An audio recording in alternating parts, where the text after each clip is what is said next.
आजू सिया जी के अपटन लगाओ,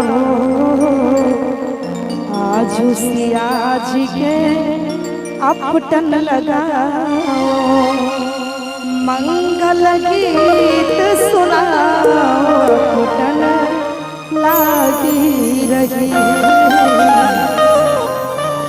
आज मोर बबुआ के अपटन लगाओ।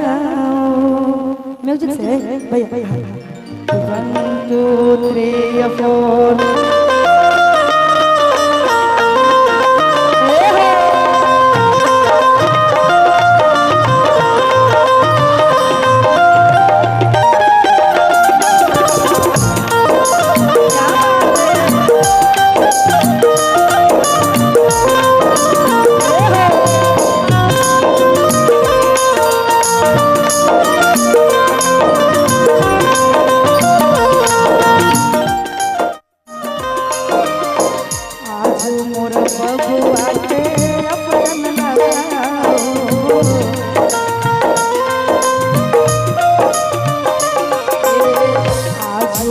बबुआ के अपटन लगाओ, मंगल गीत सुनाओ, अपटन लागी रही।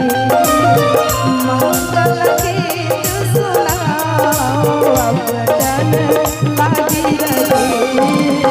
कथी कटोरी में आगर चंदन, कथी कटोरी में आगर चंदन, कथी कटोरी फूले अपटन लागी रही। कथी कटोरी फूले अपटन लागी रही।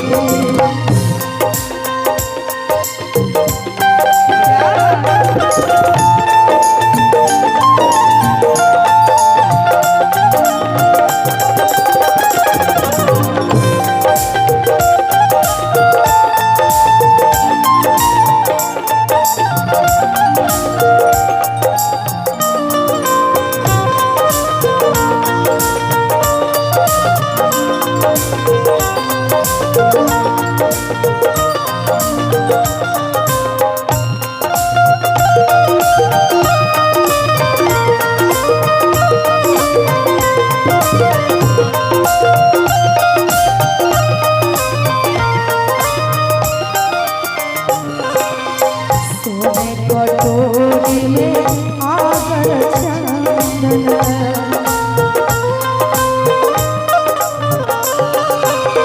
सोने कटोरी में आगर चंदन, रूपे कटोरी फूले अपटन लागी रही। रूपे कटोरी फूले अपटन लागी रही। अपटन लगावे सुहाग बने हो, अपटन लगावे सुहाग बने। जुग जुग दिहा तो आशीष अपटन लागी रही। जुग जुग दिहा तो आशीष अपटन लागी रही।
बैठ जाइए उधर से डिस्टर्ब करो, बैठ जाइए या तो उतर जाइए।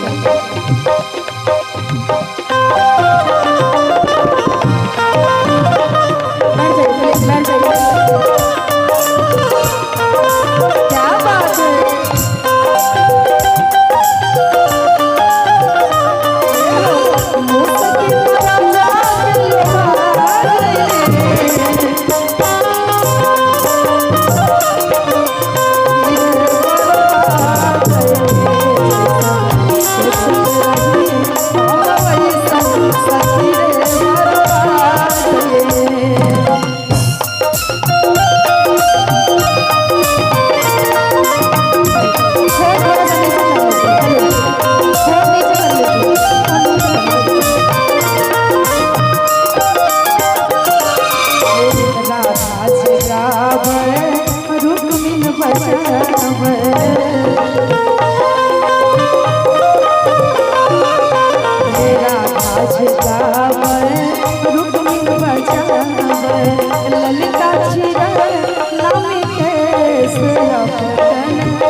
आज मोर बबुआ के अपटन लगाओ, आज मोर बबुआ के अपटन लगाओ, मंगल गीत सुनाओ अपटन लागी रही, मंगल गीत सुनाओ अपटन लागी रही, मंगल गीत सुनाओ अपटन